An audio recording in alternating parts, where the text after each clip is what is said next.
روش باش ديسا ام وجيروكا بندا كردي كرد بيجن كومي ويش راستية قطياي دبيجن بروفا كو كومي قطياو بريد تشو بيرك مزنديت جير قولاو كيم چما كومي تقطياي قومتي راستية كومي مقطياي چاوا يا بو راستية كومي تقطياي قواز بيجن تناخيده قونا ناس ناخيده قومتي واي دربيته قطياي بيري طبق السريبي خست قوبنا أغامنا مراستي كوت تل سريم خست هنجي خلق السريم تخن كوميمة قطياي قاواق يقل كيقولوا راستية دبيجي دبي كومي ويج راستية قطياي بزمان عربي دبي شيء يقول المثل الكردي أن شخصا كانت قبعته مقطوعة فيقول المثل قبعته مقطوعة نتيجة قول الحقيقة.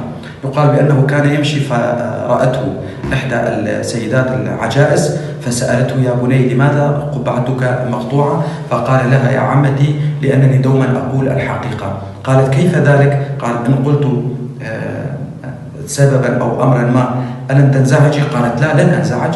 فقال لها بأن سروالك مقطوع فضربته المرأة العجوز على قبعته فقال انظري شاهدتي بنفسك عندما قلت الحقيقة ضربتيني على قبعتي وبذلك قبعتي مقطوعة من قول الحقيقة. وهذه هي قصة المثل أفتشي لوكا بندي وسباس جوار.